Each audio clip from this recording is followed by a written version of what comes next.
রাসূলুল্লাহ সাল্লাল্লাহু আলাইহি ওয়াসাল্লাম হাদিসের ভিতরে বলেন, قال رسول الله صلى الله عليه وسلم من كان آخر كلامه لا إله إلا الله دخل الجنة। যেই ব্যক্তি কালেমা পড়তে পড়তে ইন্তেকাল করবে ওই ব্যক্তির ঠিকানা জান্নাত। সুবহানাল্লাহ।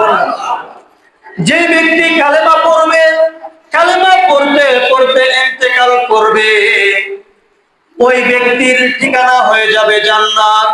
কোন ব্যক্তি ঘুমায়া পড়ছে, দুরূদ শরীফ পড়তে পড়তে ঘুমায়া গেছে, কালেমা জিক্রুল্লাহ করতে করতে ঘুমিয়ে পড়েছে, আমল করতে করতে ঘুমিয়ে গেল, ওই অবস্থায় ওই বান্দা ইন্তেকাল করলো, তার ঠিকানাও জান্নাত। রাসূলুল্লাহ সাল্লাল্লাহু আলাইহি ওয়াসাল্লাম আরেকটি হাদিসের ভিতরে বলেন, قال رسول الله صلى الله عليه وسلم মাউতুল মুমিনি বিআরাফিল জামিল। রাসূলুল্লাহ সাল্লাল্লাহু আলাইহি ওয়াসাল্লাম বলেন, ঈমানদার যখন মৃত্যুবরণ করবে ওই ঈমানদারের আরেকটা ভালো মৃত্যুর আলামত পাওয়া যাবে।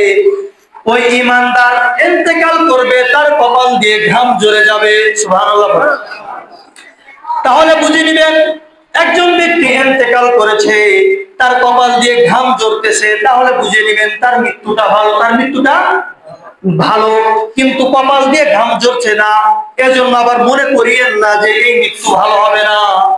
কিন্তু এটাই ঈমানদারদের জন্য একটা সুখবর, একটা ভালো খবর যে ঈমানদার ইন্তেকাল করবে ওই ঈমানদারের কপাল দিয়ে ঘাম ছুটতে থাকবে। সুবহানাল্লাহ।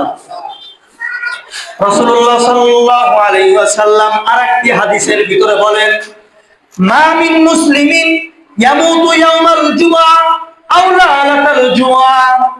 কোন ব্যক্তি যদি বৃহস্পতিবার রাত্রি সূর্য ডুবে গেল, বৃহস্পতিবার সূর্য ডুবে গেল, জুমার রাত্রি শুরু হয়ে গেল, জুমার দিন সূর্য ডুবার আগ পর্যন্ত যদি কোনো ব্যক্তি ইন্তেকাল করে, বুঝে নেবেন ওই ব্যক্তির কবরের আযাব মাফ হয়ে যায়। সুবহানাল্লাহ। কোন ব্যক্তি যদি বৃহস্পতিবার রাতে, হাদিসের ভিতরে এসেছে, কোন ব্যক্তি যদি বৃহস্পতিবার সূর্য ডুবে গেল, জুমা রাত্রি শুরু হয়ে গেল, শুক্রবার সূর্য ডুবার আগ পর্যন্ত কোন ব্যক্তি ইন্তেকাল করলো, তার আল্লাহ পাক রব্বুল আলামিন তার কবরের আযাব মাফ করে দেবে।